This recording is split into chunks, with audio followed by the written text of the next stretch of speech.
We requested months of emails, text messages, and other correspondence between the clerk of the court and his staff on the subject of gay marriages and courthouse weddings in general. And what we found was a paper trail that showed a staff keenly aware of a pending legal decision to legalize gay marriage, but not entirely sure how to cope with it. Some 1,900 weddings were performed by the Duval County Clerk of Courts in 2013, generating about $52,000 a year in revenue. The confirmation of commitment.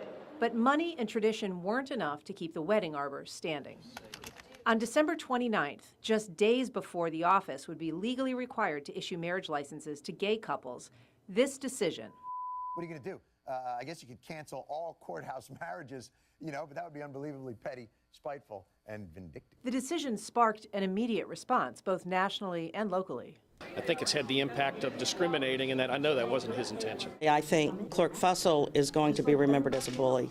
Inappropriate, yes, on that. Clerk of Courts Ronnie Fussell told the local paper he didn't believe gays and lesbians should marry.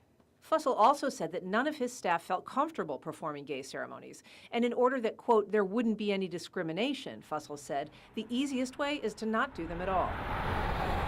That was the last time anyone has heard from Fussell on the issue. He's declined to be interviewed since then, as he declined our request to talk for this story. But text messages and emails obtained by First Coast News show that behind the scenes, Fussell was under pressure from both sides. Raymond Johnson, a politically active arch-conservative who calls homosexuality, quote, an abominable sin, urged Fussell to refuse to even issue marriage licenses. The worst that could happen, he told Fussell, is, quote, being removed from office. Fussell texted back that he couldn't discriminate and still employ his strategy, which was to invoke federal civil rights protections for his staff.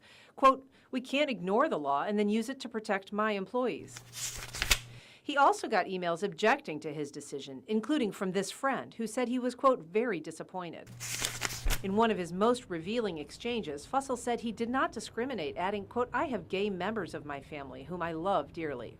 Documents also show that the decision to end weddings was a departure from both courthouse plans and existing policy. The courthouse had just recently upgraded its wedding portal to accept credit cards and was discussing how to employ gender-neutral language.